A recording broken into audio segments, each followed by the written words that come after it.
Hello everybody. Those words were penned a long, long time ago when I was young and studying at school and learning about biology and how specifically how animals are endowed with sensory capabilities in proportion to their need to survive. Basically, nature gives unto animals an ability to sense what's most relevant to their need to get by. Ooh, this is neat. Check this out.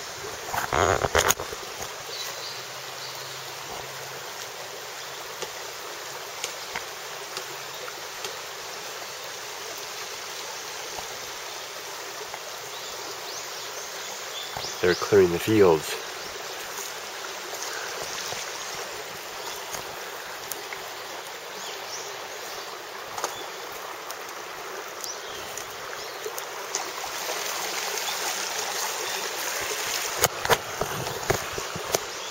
Wasn't that neat?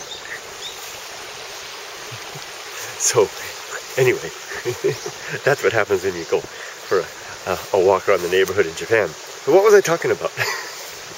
Well, look at this I gotta go through. I'm gonna plow my way through this underbrush here. This is turning into an interesting outing. Anyway, I'll try to talk as I go through here and not get tangled up in too many big spiders. So, get back to what I was saying. Nature gives animals an ability to perceive the world so that they can get by, basically.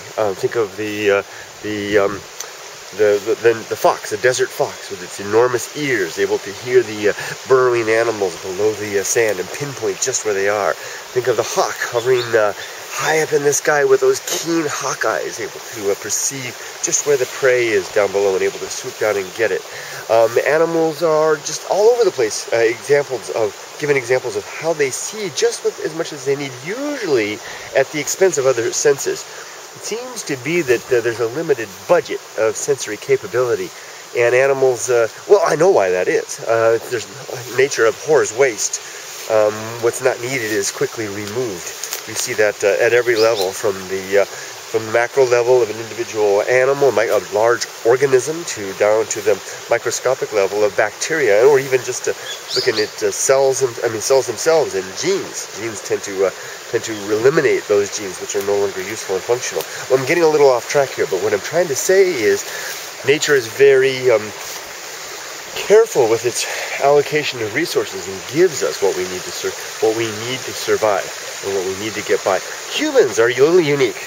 We've used our big brains and to develop technology that allows us to see more of the world than we would otherwise have been able to see with our own sight. Think of a telescope. We can see further into the night sky than we could, or even into the daytime sky using a radio telescope, further than we can with our mere eyes. Think of the microscope, allowing us to see down closer and deeper than we could ever perceive. Think of in terms of technology, think of our ability to see other parts of the electromagnetic spectrum, the X-rays, the infrared, all kinds of stuff. We can see the world in ways that our mere faculties were not designed to perceive. Now, that is an interesting fact. And now this poem that I wrote was inspired initially by that idea, that there's the world that we can see with our senses. We can touch, taste, hear, and all the rest. And then there's parts of it beyond that we cannot see. Now, there was a second part to this that inspired that poem. Okay, now this comes to, I have to tell you a little story as I crashed through this underbrush here. This relates to when I was about 16 years old. My dad left a book that he'd been reading out, and I had discovered it. And it was a book by a fellow named Carlos Castaneda. Some of you who are older may remember this guy. He was an archaeologist, anthropologist, whatever, and we went down into Mexico to study the native peoples down there, specifically their culture as regards some, I think it was basically just a basic anthropological study. Anyway, he got wound up with a guy named Juan and another guy, some other interesting fellows, who basically introduced him to mysticism of, interesting insects, some mysticism of those areas.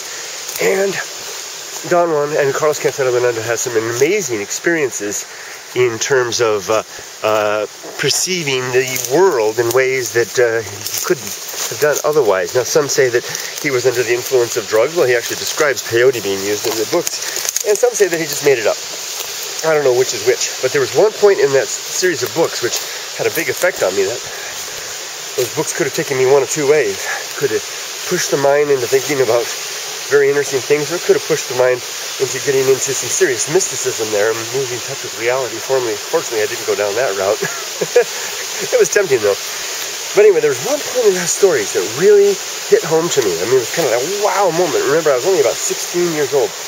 That was when Don Juan, this mystic, was telling his apprentice, Carlos Castaneda, this American dude coming down there to learn from him. He was telling him about this thing called the tonal. I may not be pronouncing it right. And the tonal, as he described it, was life, the universe, and everything, to borrow from Douglas Adams. Life, the universe, and everything. The whole kit and caboodle, everything you could possibly perceive and experience in the universe would be the tonal. So you got the whole package there. Okay, that's all nice enough. And then he introduced something else called and I can't pronounce it. It's been so many years, but I think he called it the Nowl or something like that. And I remember the moment when I read this book, and he described the Nowl. The tonal as being life, the universe, and everything. And the Nowl was everything else. Everything else? I mean, I had one of those, Fast Times at Ridgemont High moments, man. When I read that book, I was like, wow, dude, heavy. Everything else. Enjoyed some nice chats with my dad about that after I read that, and that was a lot of fun. So, okay, that's the second part that related to this poem that I wrote, was the idea that there might be everything that we can experience and everything that we can possibly know, and then more on top of that. Look at this cool bamboo grove on the edge of this fern cliff. That's, whoa, cool. Am I falling into a hole?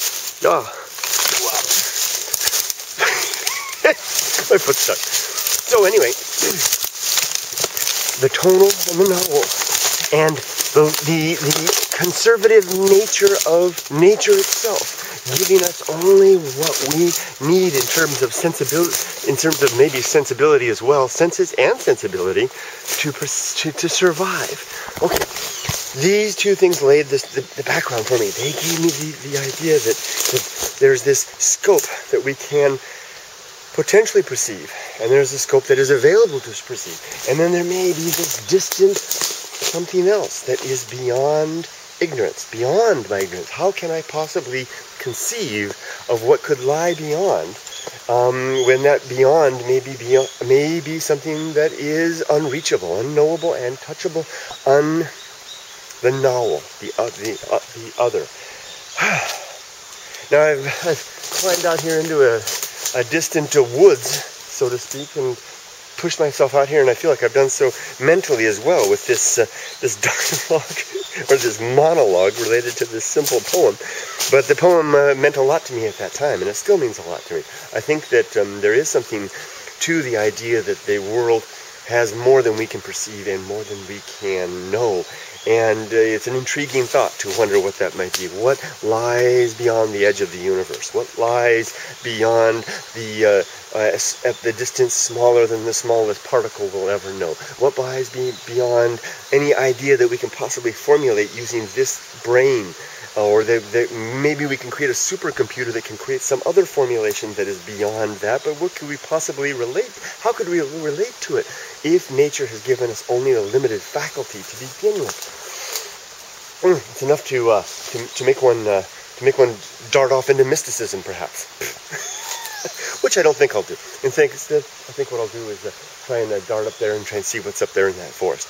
So I'll leave you all now, and I hope you've enjoyed a little thought about this simple idea, which is quite profound in its reach and scope. And I think it's been something worthwhile in pursuing. And if you are so inclined, see you all for now.